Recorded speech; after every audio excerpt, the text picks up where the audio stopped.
లక్ష్యం వైపు మీ దృష్టి ఉండాలి అని మహబూబ్ నగర్ ఎమ్మెల్యే ఎన్నం శ్రీనివాస్ రెడ్డి పేర్కొన్నారు. మహబూబ్ నగర్ జిల్లా కేంద్రంలోని ఎంవీఎస్ కళాశాల పరిధిలోని సాంఘిక సంక్షేమ రెసిడెన్షియల్ హాస్టల్ను సందర్శించి విద్యార్థులతో కలిసి ఆయన అల్పాహారం తీసుకున్నారు. అంతకుముందు హాస్టల్ పరిసర ప్రాంతాలతో పాటుగా హాస్టల్ గదులను, కిచెన్ను ఆయన క్షుణ్ణంగా పరిశీలించారు. ఈ సందర్భంగా విద్యార్థులను అడిగి వారి సమస్యలను తెలుసుకున్నారు. అనంతరం ఆయన మాట్లాడుతూ నీళ్లు, నిధులు, నియామకాలు కొరకు తెలంగాణ రాష్ట్రం కోసం ఎందరో ఉద్యోగాలు వదిలి ఉద్యమం చేసి తెలంగాణ రాష్ట్రం తెచ్చుకున్నామని గత 10 సంవత్సరాలుగా ఏమీ సాధించలేదని, మరి ఒక్క సంవత్సరంలోగా సాధ్యం అవుతుందా అని ఆయన ప్రశ్నించారు. ఒక కుటుంబం కోసం తెలంగాణ తెచ్చుకోలేదని, మీ భవిష్యత్తు కోసం తెలంగాణ రాష్ట్రం సాధించుకున్నామని ఆయన స్పష్టం చేశారు. అందుకే గౌరవ ముఖ్యమంత్రి రేవంత్ రెడ్డి, మంత్రులు, ఎమ్మెల్యేలం అంతా కూడా విద్యా వ్యవస్థ అభివృద్ధికి కృషి చేస్తున్నామని ఆయన చెప్పారు. మేము కూడా ప్రభుత్వం పాఠశాలలో, కళాశాలలో హాస్టల్లో చదువుకున్నామని ఆయన తెలిపారు. డిగ్రీ, పీజీల్లో కష్టపడి చదివితే ప్రభుత్వ ఉద్యోగాలు సాధించి జీవితంలో స్థిరపడతారని, సమయం చాలా విలువైనదని, సమయాన్ని వినియోగించుకోవాలని, అశ్రద్ధ చేస్తే భవిష్యత్తులో ఇబ్బందులు ఎదుర్కొంటారని ఆయన తెలిపారు. మున్సిపల్ చైర్మన్ ఆనంద్ గౌడ్ హాస్టల్ను సందర్శించి ఎప్పటికప్పుడు సమస్యలు పరిష్కరిస్తారని చెప్పారు. మీకు కావాల్సిన అన్ని రకాల మౌలిక వసతులు ఏర్పాటు చేస్తామని, పోటీ పరీక్షలకు అవసరమైన పుస్తకాల లిస్టు ఇవ్వాలని వార్డెన్కి సూచించారు. మంచిగా చదువుకొని జీవితంలో స్థిరపడాలని ఆయన ఆకాంక్షించారు. అనంతరం హాస్టల్ ఆవరణలో శ్రమదానం చేసి హాస్టల్ మైదానంలో ఉన్న పిచ్చి మొక్కలు తొలగించి, మొక్కను నాటి నీళ్లు పోశారు. ఈ కార్యక్రమంలో municipal chairman Anand Goud, vice chairman Shabbir Ahmed, MUDA chairman Lakshman Yadav, గ్రంథాలయ chairman Mallu Narasimha Reddy, councillor Raju, DCC ప్రధాన కార్యదర్శి సిరాజ్ ఖాద్రీ, కమిషనర్ మహేశ్వర్ రెడ్డి, పట్టణ కాంగ్రెస్ పార్టీ కార్యనిర్వాహక అధ్యక్షులు అజ్మత్ అలీ, ఫయాజ్, పోతన్ పల్లి మోహన్ రెడ్డి, జేసీఆర్, మోయీజ్, కిషన్ నాయక్, గోవింద్ యాదవ్, పోల శ్రీనివాస్, మున్సిపల్ కౌన్సిలర్లు, hostel welfare officer doctor Krishnamohan తదితరులు పాల్గొన్నారు.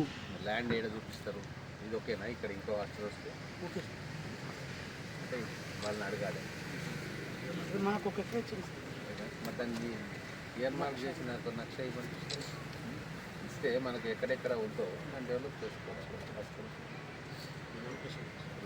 ఉందా కాగితం ఉందా మీ దగ్గర? ఉందా మ్యాప్? ఎంతవరకు వస్తుంది అందాజగా?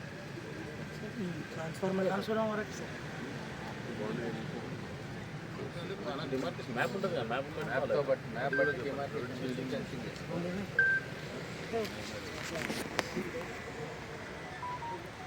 ఏ జిల్లా అయినా ఏ క్యాస్ట్ అయినా మీలాంటి పెద్దల దానికి వచ్చినప్పుడు కూడా చదువుకునే పిల్లడని చెప్తున్నారు సార్ మాకు. మేము అడ్మిషన్ ఇవ్వాలి.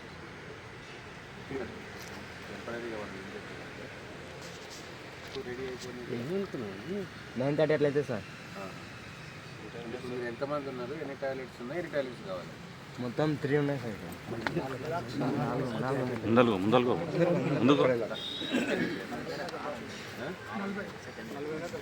సెకండ్ ఇయర్ టోటల్ మేము జైలు పొద్దున్న రెడీ వరకు వాటర్లో ఇబ్బంది అయితే కొంచెం వాటర్ కనెక్షన్ ఉంది. ట్యాంక్ అన్నీ అందరూ యూజ్ చేస్తారు. ఇంటి టైం యూజ్ చేయడం వల్ల 2 బోర్లు రన్నింగ్లో ఉన్నా కూడా సార్, 2 బోర్లు బయట కనెక్షన్ కూడా ఉంది. కాబట్టి అది డ్రింకింగ్ వాటర్ ప్లస్ వంట కొరకు కాదు సార్. తీసుకొచ్చి 2 బోర్లు సార్, 2 రన్నింగ్లో ఉంటే కూడా అందదు సార్. డ్రై రన్నింగ్లో ఉన్నప్పుడే అంతమంది వాటర్ ఉంటుంది సార్. ట్యాంక్లో పైన ఓవర్ ట్యాంకులు ఉన్నాయి సార్. 8,000 ఉన్నాయి సార్. సరిపోతుంది సార్. ఇంకొక బోర్ వేసినారు సార్ కలెక్టర్ గారు పట్టుకొని. దాని అంటే స్టోరేజ్ కనెక్షన్ లేదు సార్. బోర్ వేసినారు, వాటర్ వచ్చినాయి సార్. మోటార్ కూడా వేసినారు కానీ కనెక్షన్ లేదు సార్. Right connection ఇప్పించాలా? అవును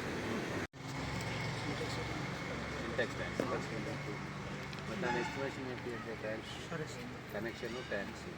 తర్వాత ఎన్ని టాయిలెట్స్ కావాలి ఇక్కడ? 20 కావాలి సార్. 40 ఆల్రెడీ శాంక్షన్ ఉండే సార్. అప్పుడు విజయ్ కుమార్ సార్ అబ్జెక్షన్ కృష్ణకు కానీ సార్ ఎవరు అప్లికేషన్ ప్రిన్సిపల్ డబ్బులు ఏవి హెల్త్ డిపార్ట్మెంట్ ఇంజనీరింగ్ సెక్షన్ ఉంటుంది కదా సార్ వాళ్ళకు పబ్లిక్ హెల్త్ ఒకసారి చూస్తాను ఒకసారి ఏం కాదు నేను చెప్తానే కానీ ఇప్పుడు కట్టే టెంపరీగా కడతాం కదా.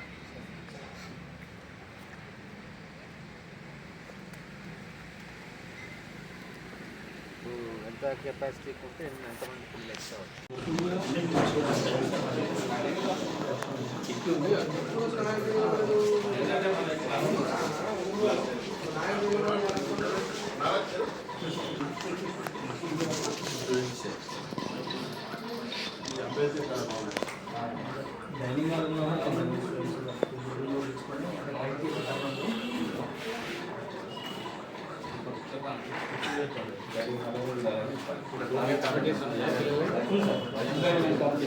క్లీన్లెస్ కంపెనీ ఉందా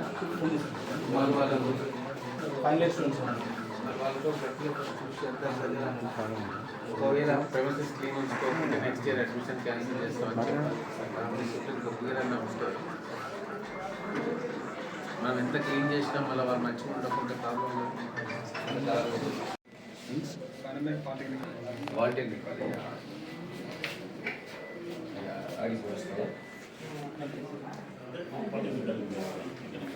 ఎంత మొత్తం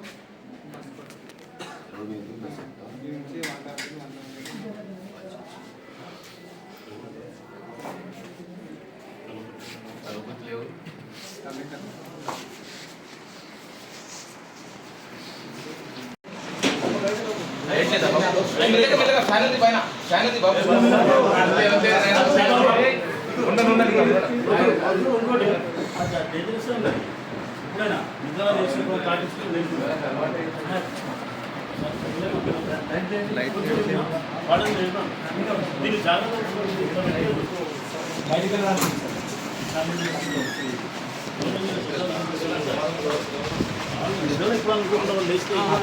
స్పెషల్ రూమ్ టెర్రస్ బాల్కనీ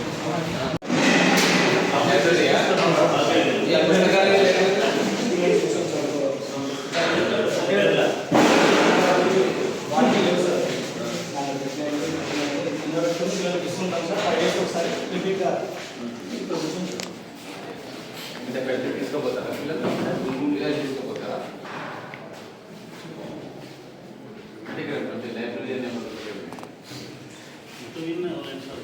పిల్లల్ని ఒక సీనియర్ లైబ్రరీ పెట్టుకోవాలి రెస్పాన్సిబిలిటీ తీసుకోవాలి అందరు వాళ్ళ ఫ్రెండ్స్ తీసుకున్నాం అందుకే రిజిస్టర్ రిజిస్టర్ అన్ని మెయింటైన్ చేసి 5 days 6 days మరొక తీసుకుని మనకి ప్రాబ్లమ్స్ బాగానే ఉన్నాయి ఉన్నాయి సార్ 1 ఈ పెయింటింగ్ వినోదం అనిపించింది ఈ లైబ్రరీ వాళ్ళు పెయింటింగ్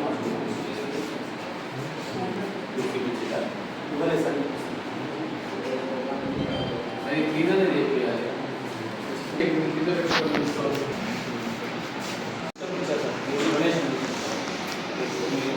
లైబ్రరీ ఏరియా స్టోర్ చేసుకోవాలి తీసుకుపోయి ఆ స్టోర్ చేసి అవి తీసేస్తే ఇంకా క్లీన్ చేయండి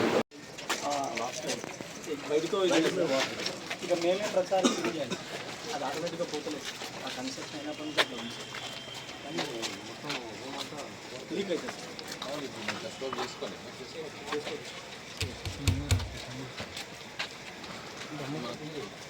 ఎనీ టైం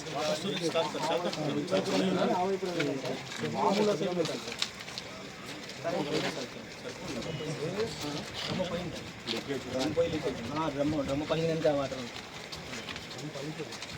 లీకేజ్ ఇక్కడ చెప్పి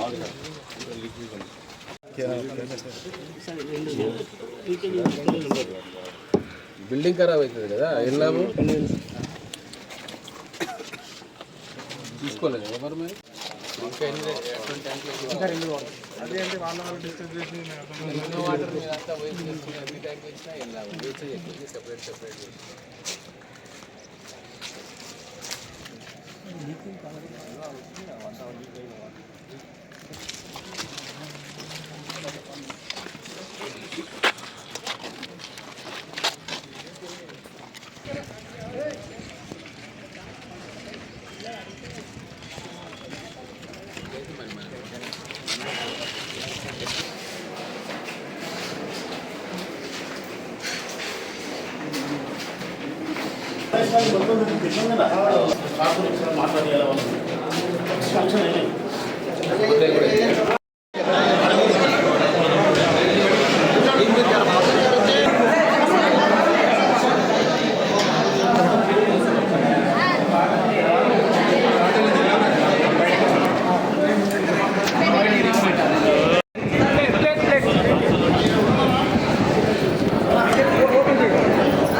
ప్రాబ్లమ్స్ మాకు చదువుకోవడానికి స్టడీ చైర్స్ కావాలి సార్. అలాగే ఇంకొకటి మేము జేపీఎస్ కాలేజ్కి వెళ్ళాలంటే మాకు అక్కడ ఇక్కడ కృష్ణపల్లి దగ్గర బస్సు కూడా ఆపట్లేదు సార్ మాకు.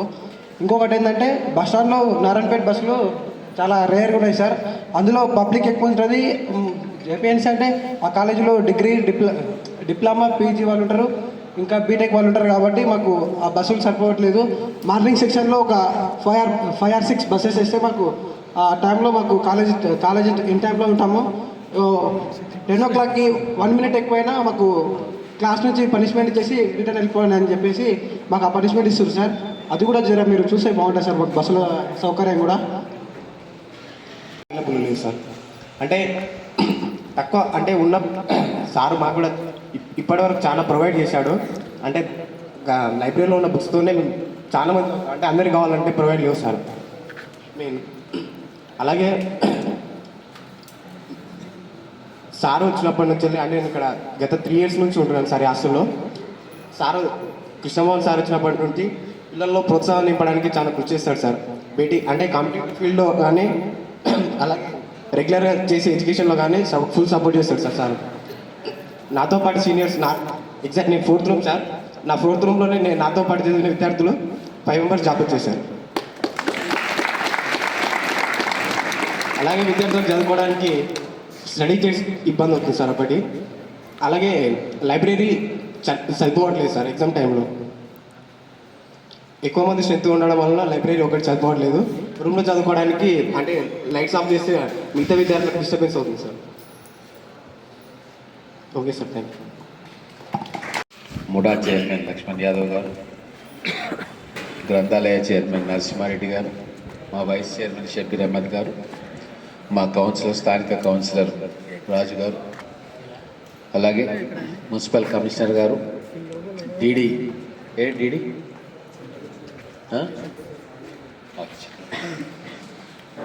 మా నాయకులు, విద్యార్థులు, మీ అందరికీ నమస్కారం. నుంచి వచ్చింది కదా, అల్లంపూర్ నుంచి ఎంతమంది వచ్చిండ్రు? గద్వాల్ ఎక్కువ, తర్వాత నాగర్ కర్నూల్, కొల్లాపూర్, అచ్చంపేట్, కల్వకుర్తి, వనపర్తి. ఇప్పుడు చాలా సమస్యలు చెప్పిండు. వాస్తవంగా మీరు ఒక్కటి మైండ్లో పెట్టుకోండి. మీరు అప్పుడు చిన్నపిల్లలు ఉండే తెలంగాణ ఉద్యమంలో మేము ఉద్యమం చేసినప్పుడు మీరు చాలా చిన్నపిల్లలు. 1996 నుంచి అయింది, 2001 నుంచి ఎక్కువైంది, 2009 తర్వాత ఉధృతంగా అయింది. చాలామంది ఇంకా పుట్టుండకుండొచ్చు. ఎందుకు చేసినాం మేము తెలంగాణ ఉద్యమం?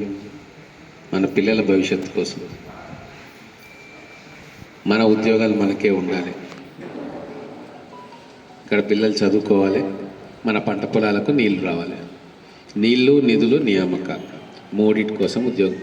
అందరం కష్టపడ్డాం, కొట్లాడినాం, ఉద్యోగాలు వదిలేసుకొని కొట్లాడినాం. తెలంగాణ వచ్చింది, 10 సంవత్సరాలు అయిపోయినాయి. కానీ ఎక్కడ చూసినా కూడా మనం అనుకున్నట్టుగా ఏది కాలే ఈ 10 సంవత్సరాలు. ఇది మీరు మైండ్లో పెట్టుకోండి. చాలామంది టీవీలలో లొల్లి చేస్తూ ఉంటారు, పెడబొబ్బలు పెడతా ఉంటారు, మేము అది చేసినాం ఇది చేసినామని. ప్రతి స్కూల్కు ప్రతి హాస్టల్కు పోతే మాకు తెలుస్తుంది వాళ్ళు ఏమీ చేయలేదు. ఏమన్నా చేస్తే ఇప్పుడు కొత్త ప్రభుత్వం వచ్చినాక మీ బాధలను అర్థం చేసుకొని దాన్ని సవరించే ప్రయత్నం చేస్తూ ఉన్నాం. ఒకటేసారి కాదు, 10 సంవత్సరాలు చేయలేంది 1 సంవత్సరం చేయలేమైనా ఏది ఇంపార్టెంట్ ఏది ఎమర్జెన్సీ టేకప్ చేయాలి సమస్య అర్థం చేసుకోనికనే మాకు 6-7 నెలలు పడుతుంది. ఇప్పుడు మీ అందరినీ కూడా మీరు మంచిగా చదువుకోవడానికి, మీరు మంచి వసతులు ఇవ్వడానికి మేమందరం కూడా నిర్ణయం తీసుకున్నాం. గౌరవ ముఖ్యమంత్రి రేవంత్ రెడ్డి గారు ఎమ్మెల్యేలుగా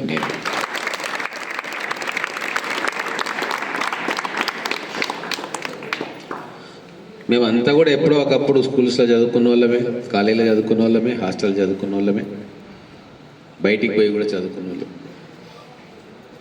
నేను కూడా మీలాగా ఎంబీఏకి అనంతపూర్కి పోయినా, మీరేమో ఈ జిల్లా నుంచి వచ్చింది. డిగ్రీ పీజీలోనే మనం గట్టిగా చదువుకుంటే మనం నిలబడతాం. ప్రభుత్వ ఉద్యోగాలు కావచ్చు, ప్రైవేట్లో ఉద్యోగాలు కావచ్చు. ఈ 4-5 సంవత్సరాలు మనం కష్టపడితే, ఈ 4-5 సంవత్సరాలు మనం జ్ఞానాన్ని సంపాదించుకుంటే తర్వాత మనం జీవితంలో స్థిరపడతాం. ఇప్పుడు మనం అశ్రద్ధ చేస్తే ఇంకా జీవితంలో చాలా పోరాటం చేయాల్సి వస్తుంది. అందుకే ఈ ఏజ్ 15-16 నుంచి 24 వరకు, 23-24 వరకు క్రూషియల్ మీ జీవితంలో ఏం చేయాలనుకున్నా, ఎట్లా కావాలనుకున్నా ఈ 5-6 సంవత్సరాలు, 3-4, ఒక 5 నుంచి 7 సంవత్సరాల మీ కష్టమే మీ జీవితాన్ని నిర్ధారిస్తుంది. వసతులు ఉన్నా లేకున్నా మన లక్ష్యం అంతా కూడా మన గోల్ వైపు ఉండాలి. ఒక్కొక్కరికి ఒక్కొక్క గోల్ ఉంది. పుట్టిగానే ఏం కాదు, ఇవాళ రేపు కాంపిటీషన్, ప్రతిదానికి పోటీ ఉంటుంది. ఎవరైతే కష్టపడతారో, ఎవరైతే ప్రణాళికాబద్ధంగా చదువుకుంటారో, ఒక ఆలోచనతోటి సిస్టమేటిక్గా ఉంటారో, డిసిప్లిన్ తోటి ఉంటారో వాళ్ళే లైఫ్లో సక్సెస్ అవుతారు. ఇప్పుడు మీ అందరికీ గవర్నమెంట్లో ఉద్యోగం చేయాలనుకుంటే వాళ్ళు ఎంతమంది? రాకుంటే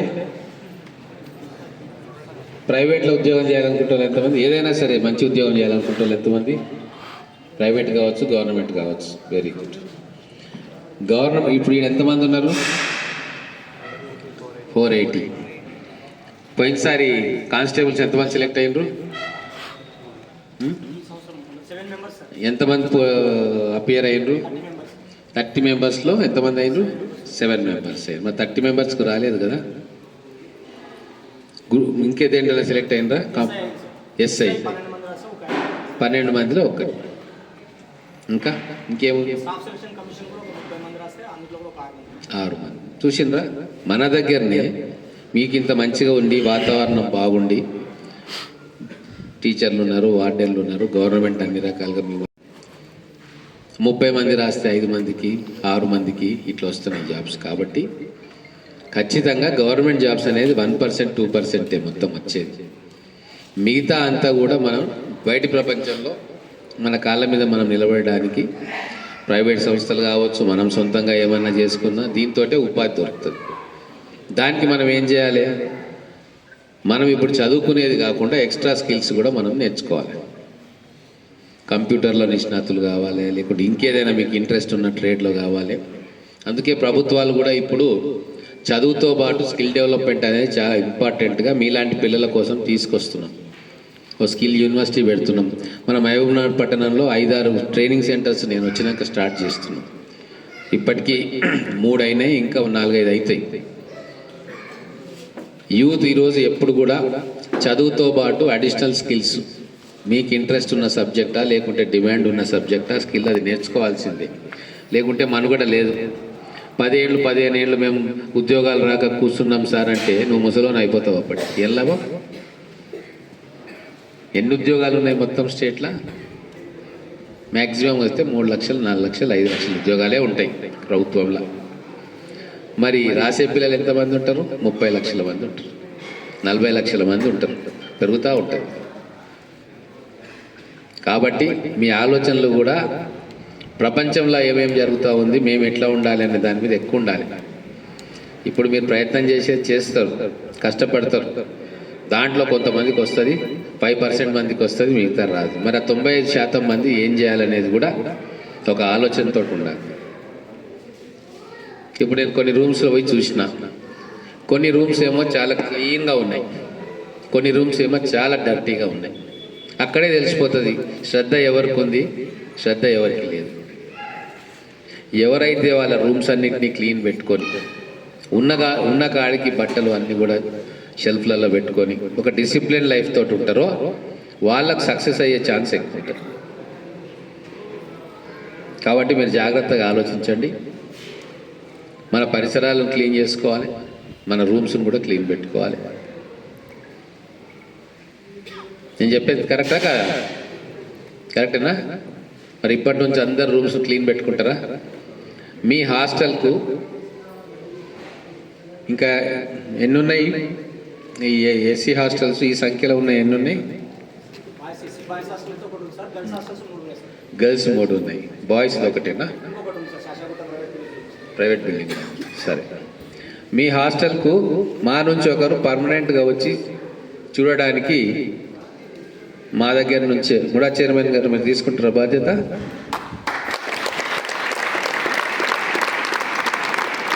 ఒక్కొక్క హాస్టల్కు మధ్య మధ్యలో వచ్చి చూసి ఏమున్నాయి ఏం లేవు. అట్లయితే ఓకే, పక్కనే కదా, చైర్మన్ గారి ఇల్లు పక్కనే ఉంటుంది కాబట్టి చైర్మన్ గారికి బాధ్యత అప్పచెప్తా. వీరికి ఇంకేదన్నా హాస్టల్ అప్పచెప్తా. ఆ శేషాగుట్టది మీకు చెప్తాను, దగ్గర మీకు అయితే. అంటే ఆయన వచ్చి చూస్తాడు, ఎవరైనా అల్లరి చేస్తుంటే కూడా మళ్ళీ ఏం చేయాలో అది చేస్తాడు. చదువుకునే వాళ్ళకు పూర్తిగా మీకు ఎంకరేజ్ చేస్తాం. కానీ వేరే వాళ్ళని చెడగొట్టాలని అనుకుంటే అనుకో మరి గట్టిగానే స్ట్రిక్ట్గా ఉంటాం. ఎందుకంటే మీకు మళ్ళీ ఈ టైం రాదు, చాలా బాధపడాల్సి వస్తుంది. ఇప్పుడు మాతో పాటు చదువుకున్నారు చాలామంది, మాకు ఉద్యోగాలు వచ్చినాయి, తర్వాత మేము లైఫ్లో ఒక అడుగు ముందుకు వేసినాం. రాని వాళ్ళు ఇప్పుడు వచ్చారు, నేను మీలాగానే గట్టిగా అప్పుడు చదువుకుంటే, మీరు చదువుకుంటుంటే మేము సినిమాలకు పోతుంటే, మేము అటు పోతుంటే అని మాతో వచ్చి చెప్పుకుంటారు మా దోస్తులు. మీకు ఆ పరిస్థితి రాకూడదు. మీకు కావాల్సిన వసతులు ఎన్ని చేయగలుగుతామో అన్ని మేము చేస్తాం. ఎందుకంటే ఈ ప్రభుత్వం ప్రజల కోసం వచ్చింది, ఒక కుటుంబం కోసం ఈ ప్రభుత్వం లేదు. ఒక కుటుంబ సభ్యుల కోసం కుటుంబ సభ్యులనే మంత్రులు చేసి ముఖ్యమంత్రులు చేసి మేమే గొప్ప, మేమే తెలంగాణ ఉద్యమంలో ఉన్నాం, మాదే రాజ్యం అనేటోళ్ళు ఎవ్వరు లేరు. ప్రజాస్వామ్యబద్ధంగా ప్రజలకు ఏమేం కావాలి, ముఖ్యంగా విద్య మీద, వ్యవసాయం మీద మీకు నైపుణ్యం ఇచ్చేదానికి చాలా ఆలోచన చేస్తూ ఉన్నాం భవిష్యత్తులో. ఎందుకంటే భవిష్యత్తు మీది. మీకోసమే మేము తెలంగాణ తెచ్చినాం, మా కోసం కాదు. మీకోసమే మేము ఉద్యోగాలు వదిలేసి ఉద్యమాలు చేసినాము. మరి మీకు ఆ ఫలాలు అందకుంటే మేము ఇంత కష్టపడి ఇంత చేస్తే ఏం లాభం? కాబట్టి మీకు ఖచ్చితంగా తెలంగాణ వచ్చిన ఫలితాలు మీకు అందాలి. అందుకోసం అన్ని రకాలుగా మీకు చేయూతగా ఉంటాం, మీకు అండదండగా ఉంటాం. చిన్న అంశం అసెంబ్లీలో కూడా చెప్పి, నేను అసెంబ్లీలో మాట్లాడింది ఎవరన్నా చూసిర్రా? చూడలేదు కదా? ఇన్స్టాగ్రామ్ అదే ఎక్కడో చూసిరా లేదా? అసెంబ్లీకి పోయి చూడలేరు కదా. విద్య మీదనే ఎక్కువ మాట్లాడతాను నేను. చిన్న అంశం, మీకు మంచిగా తిండి పెడితే, మీరు హాయిగా పౌష్టికార లోపం లేకుండా మీకు మంచి భోజనం పెడితే మీరు ఇంకా ఉత్సాహంగా చదువుకుంటారు, చదువుకోవాలని మనసు వస్తుంది. ఆ చిన్నది కూడా ఈ 10 సంవత్సరాలు వాళ్ళ మైండ్కి తట్టలే, గతంలో ఉన్న నాయకులకు కానీ ముఖ్యమంత్రులకు కానీ మంత్రులకు కానీ. కానీ ఇప్పుడు మేము అర్థం చేసుకున్నాం. అందుకే నవంబర్ 1 నుంచి మెనూ మార్చినాం. మెనూ మార్చినాక బాగుందా? అంటలేవు, బాగాలేదా? బాగుందా? ఈ మెనూ ఇట్లనే ఉంటుంది, ఇదే క్వాలిటీగా మారదు.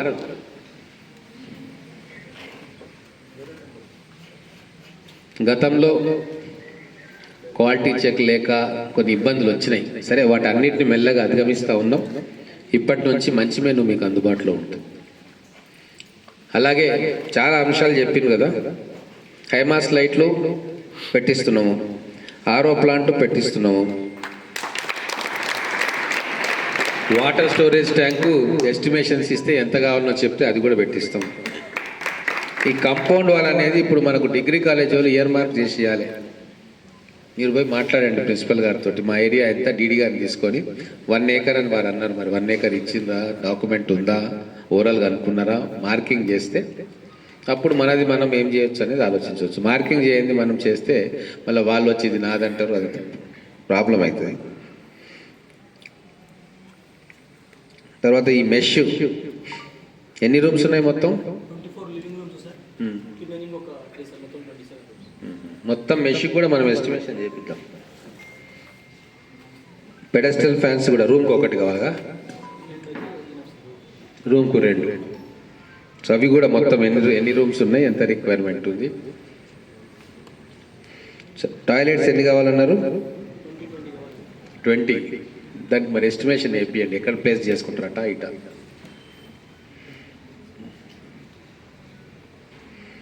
బస్ స్టాప్ అనేది సరే, అది నేను మాట్లాడతా. తర్వాత స్టడీ మెటీరియల్స్ లిస్ట్ ఇవ్వండి, కలెక్ట్ చేస్తారా?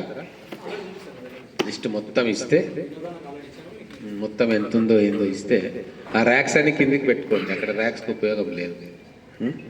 తర్వాత స్టడీ చైర్స్ అనేది ప్రతి ఒక్కరికి ఏం అవసరం లేదుగా. ఒక్కొక్కరికి ఇస్తాం సార్. స్టోర్కి వచ్చినాయి సార్, వెరిఫికేషన్ కావాలి డిస్ట్రిక్ట్. ఎన్ని వచ్చినాయి? అంటే పోస్ట్ మెట్రిక్ స్టూడెంట్స్ సంబంధించి ఒక 15 వందలు వచ్చినాయి సార్. మా దగ్గర ఉన్నాయా? అంటే డిస్ట్రిక్ట్ స్టోర్ ఉంటుంది సార్, డిస్ట్రిక్ట్ అడిషనల్ కలెక్టర్ గారు వెళ్ళి వెరిఫై చేయాలి సార్. ఎప్పుడు వచ్చినాయి? 10-15 డేస్. అవునా, వచ్చేస్తాయి మీకు ఈ వారం రోజులలో వస్తాయి. రాకేష్ రాసుకో, నేను మాట్లాడతాను అడిషనల్ కలెక్టర్ తోటి. సో అందరికి ఒక్కొక్క చీర అదే ఇట్లా ఫ్లిప్ చేసుకుంటాం. ఓకే. తర్వాత ఇంకొకటి ఏంటంటే మీకు స్టడీకి రూమ్ లేదు వాస్తవంగా. రూమ్ లేదంటే మరి ఎక్కడ రూమ్ వేయచ్చు? షెడ్ వేయాలి. కానీ మరి దోమలకి ఇట్లా ఉంటే నైట్ టైం ఎట్లా ఉంటుంది? అదే కూర్చొని చదువుకోవడానికి ఎంత షెడ్ అయితే సరిపోతుంది? టెంపరీగా మళ్ళీ మీకు అన్నం పెట్టేటోళ్ళు, అర్థమైందా? వాళ్ళకి ఎన్నో బాధలు ఉంటాయి, అయినా మా పిల్లలకు అన్నం పెట్టాలని చెప్పి వస్తాం. ఏదో చిన్న చిన్న పొరపాటు జరుగుతాయి ఇంట్లో, మన అమ్మ కూడా చేస్తుంది. ఒక్కోసారి ఉప్పు ఎక్కువ అవుతుంది, కారం తక్కువ అవుతుంది, ఎక్కువ అవుతుంది, రకరకాలు ఉంటాయి. మన ఇంట్లో మనుషులు ఎట్లా చూస్తామో అట్లనే చూడాలి వీళ్ళు. అర్థమైందా? అర్థమైందా? గుర్తుపెట్టుకోవాలి, రేపు మీరు పెద్ద ఉద్యోగాలు చేస్తే ఇగో ఫలానా ఏం పేరమ్మా రోజారాని బాగా చేస్తుండే అబ్బా, మాకు ఎంత సర్వీస్ చేసిందని గుర్తుకు రావాలి. మీరు కూడా అమ్మ పిల్లలు ప్రేమగా మన పిల్లల్లాగా చూసుకోవాలి. నాకు ఇంకా మా హాస్టల్లో ఫుడ్ పెట్టిన వాళ్ళు వంటలంతా మాకు గుర్తే. అంటే అటువంటి బంధం ఇది, ఎందుకంటే ఇది ఒక కుటుంబం అనుకోవాలి మనం. మంచి అవకాశం ప్రభుత్వం మీకు ఇచ్చింది. కొన్ని వేల మంది, లక్షల మందికి అడ్మిషన్స్ దొరకవు హాస్టళ్ళల్లో. వసతులు లేక, చదువుకోలేక అట్టనే కులవృత్తులు చేసుకొని అట్టనే ఊర్లలో ఉండిపోతూ ఉన్నారు చాలామంది. మీరు అదృష్టవంతులు, మీ తల్లిదండ్రులు మిమ్మల్ని చదివించాలని కోరిక పుట్టింది, మీకు కూడా చదువుకోవాలని కోరిక పుట్టింది. ప్రభుత్వం కూడా మీకు వీలైనన్ని వసతులు కల్పిస్తూ ఉంది. ఇంతమంది కలిసి మీరు చదువుకోవాలని చెప్పి మీకు సేవలు చేస్తూ ఉన్నారు. కాబట్టి మీరు దాన్ని అర్థం చేసుకోవాలి. భగవంతుడు ఇచ్చిన అవకాశాన్ని, తల్లిదండ్రులు ఇచ్చిన అవకాశాన్ని, ప్రభుత్వం ఇచ్చిన అవకాశాన్ని సద్వినియోగం చేసుకుంటే మీరు మీకు జీవితంలో నిలబడగలుగుతారు. ఈ 3 ఏళ్ళు టైంపాస్ చేసి వాళ్ళతోటి వీళ్ళతోటి మాట్లాడుకొని వాళ్ళని తిట్టి వీళ్ళని తింటే లాస్ట్కి ఏమవుతుంది? ఇక్కడ ఉన్నంత వరకే మీరు సేఫ్, ఇది మీ ప్రపంచం. ఇక్కడ నుంచి బయటికి పోయినాక మీ గురించి ఎవరు ఆలోచించేటోళ్ళు కూడా ఉండరు, అది గుర్తుపెట్టుకోండి. అర్థమైందా? కాబట్టి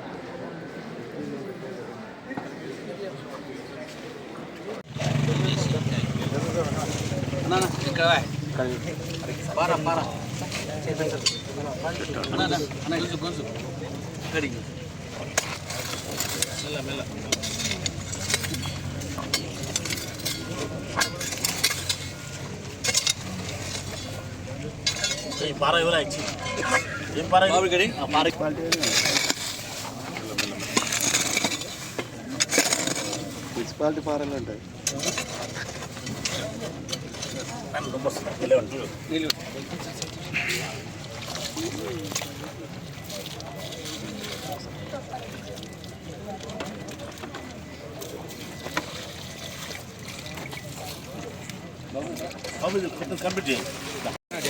వెళ్ళిపోతా నిల్చొనే భయం అవుతుంది.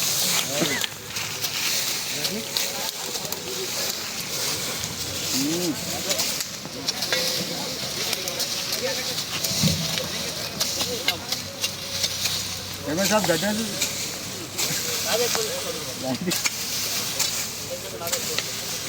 కుప్పో దగ్గరికి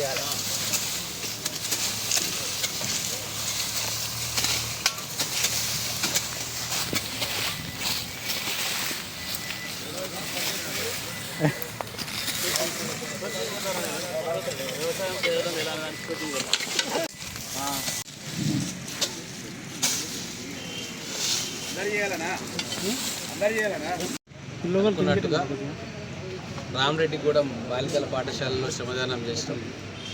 అక్కడ దాదాపుగా ఆ వర్క్ కంప్లీట్ అయింది.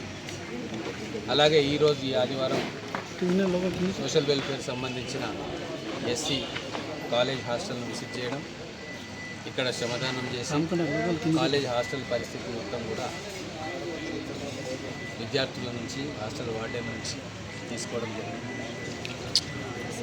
దాదాపుగా 480 మంది పిల్లలు ఇక్కడ చదువుకుంటూ ఉన్నారు. ఇంటర్మీడియట్, పీజీ, పీఈడి, ఎంబీఏ ఇటువంటి కోర్సులలో కూడా చదువుకుంటారు. కొన్ని వసతులు ఇంకా కావాలని చెప్పి వాటన్నిటిని కూడా మేము మున్సిపాలిటీ ద్వారా, ముడా ద్వారా, నా ఎస్డిఎఫ్ ద్వారా చేయాలనుకుంటున్నాం. అలాగే పిల్లలకు కూడా చాలా కాంపిటేటివ్ ఎగ్జామ్స్ ప్రిపేర్ అవుతూ ఉన్నాయి. ఇక్కడ మహబూబ్ నగర్ ఈ పట్టణానికి మొత్తం ఉమ్మడి జిల్లా నుంచి కూడా మనకు గద్వాల, అలంపూర్, నారాయణపేట, కల్వకుర్తి, కొల్లాపూర్, అచ్చంపేట నుంచి కూడా ఇక్కడ పిల్లలు వీళ్ళకు మంచి సౌకర్యాలు కల్పించి మంచి వాతావరణంలో వాళ్ళు జీవితంలో నిలబడేటట్టుగా చేయాల్సిన బాధ్యత మా అందరికీ. అందుకే ప్రత్యేకమైన శ్రద్ధ తీసుకుంటాం. కావాల్సిన మౌలిక సదుపాయాలన్నీ కూడా ఒక్కొక్కటిగా గతంలో ఉన్న ప్రభుత్వాలు వీళ్ళని పట్టించుకోవాలి. కానీ ఇప్పుడు మేము విద్య మీద అమితమైన ఇంపార్టెన్స్ ఇస్తూ ఉన్నాం. దానికి కావాల్సిన ఏర్పాట్లు చేస్తూ ఉన్నాం. ఎమ్మెల్యేలుగా నేను కూడా ప్రతి హాస్టల్, ప్రతి స్కూల్ను విజిట్ చేస్తూ ఉన్నాం. ఎక్కడెక్కడ ఏం కార్యక్రమాలు అసంపూర్తిగా మిగిలిపోయినాయో వాటిని వివిధ డిపార్ట్మెంట్ల కోఆర్డినేషన్తో చేసే ప్రయత్నం చేస్తూ ఉన్నాం. ప్రతి ఆదివారం కూడా ఏదో ఒక కాలేజ్ హాస్టల్, స్కూల్ బిల్డింగ్లో విజిట్ చేస్తాం. అక్కడ పిల్లలతో ఇంటరాక్ట్ అవుతాం. అక్కడ కావాల్సిన వసతులు ఎంక్వైరీ చేస్తాం. అవి పూర్తి చేసే కార్యక్రమం కూడా చేస్తాం. ముఖ్యంగా ఈ హాస్టల్ చాలా ఇంపార్టెంట్ కాబట్టి మన చైర్మన్ గారికి కూడా బాధ్యత అప్పచెప్పినాం. మరి హాస్టల్ పర్యవేక్షణ కావచ్చు, మధ్య మధ్య వచ్చి చూడడం, వాళ్ళకి ఏమైనా ఇబ్బందులు ఉంటే మా దృష్టికి తీసుకురావడం, మున్సిపాలిటీ నుంచి ఏమన్నా సహాయ సహకారాలు కావాలంటే కూడా చేయడం, అన్నీ కూడా వాళ్ళు కోఆర్డినేట్ చేస్తారు. అట్లనే ఇక్కడ పట్టణంలో ఉన్న హాస్టల్స్ అన్నిటికి కూడా మా సీనియర్ నాయకులు, అధికార హోదాలో ఉన్న వాళ్ళని కూడా ఒకరిని పెడతారు ఇన్ఛార్జ్. మా లక్ష్మణ్ యాదవ్ గారు ఇంకో హాస్టల్ ఇన్ఛార్జ్ ఉంటారు. అంటే ఇన్ఛార్జ్ అంటే అక్కడ పరిస్థితులన్నీ ఆకలింపు చేసుకొని ఎట్లా చేయాలనేది నాకు రిపోర్ట్ ఇవ్వడం, కలెక్టర్ గారికి ఇవ్వడం అన్నీ చేస్తాం. ఖచ్చితంగా ఈ రాబోయే 4 సంవత్సరాలు విద్యకు, ఉపాధికి తెలంగాణలో స్వర్ణయుగం. గౌరవ ముఖ్యమంత్రి గారు ఈరోజు సామాన్యుల పక్షాన నిలబడ్డారు. మా ప్రభుత్వం కూడా పేద బహుజన వర్గాల కోసం, వాళ్ళ బిడ్డల చదువు కోసం కమిట్మెంట్ తోటి ఖచ్చితంగా 10 సంవత్సరాల్లో జరిగిన లోటుపాట్లను గుర్తించి అవి భవిష్యత్తులో జరగకుండా మా ప్రభుత్వం ప్రయత్నం చేస్తుంది. మేము కూడా ఇక్కడ ఎమ్మెల్యేగా ఉన్న ఈ విద్యా వ్యవస్థను ఇంప్రూవ్ చేయాలి. ఇక్కడ అన్ని రకాల సదుపాయాలు మన పిల్లలకి ఇవ్వాలి. మంచి ఇన్స్టిట్యూషన్స్ని ఇక్కడికి తీసుకురావాలి. ట్రైనింగ్ సెంటర్స్ పెట్టియాలి. నైపుణ్య శిక్షణ ఇవ్వాలి. భవిష్యత్తులో మహబూబ్ నగర్ను ఒక ఎడ్యుకేషన్ హబ్గా తయారు చేయాలి, నాలెడ్జ్ హబ్గా తయారు చేయాలి లక్ష్యంతో మేము పనిచేస్తూ ఉన్నాం. నాకు చాలామంది సహకరిస్తూ ఉన్నారు. పార్టీ నాయకులు కావచ్చు, కార్యకర్తలు కావచ్చు, అలాగే నగరంలోని ప్రభుత్వం కావచ్చు. అందరం కలిసి ఒక ఉద్యమంలాగా ఈ 4 సంవత్సరాలు కష్టపడి పనిచేస్తే మంచి రిజల్ట్స్ మనకు వస్తాయి. కాబట్టి మీ ద్వారా నేను అందరికీ కూడా తెలియజేస్తూ ఉన్నాను, మన విద్య కోసం, వైద్యం కోసం అందరం తలా ఒక చర్యతో మన పిల్లల భవిష్యత్తును బాగు చేసుకుంటాం.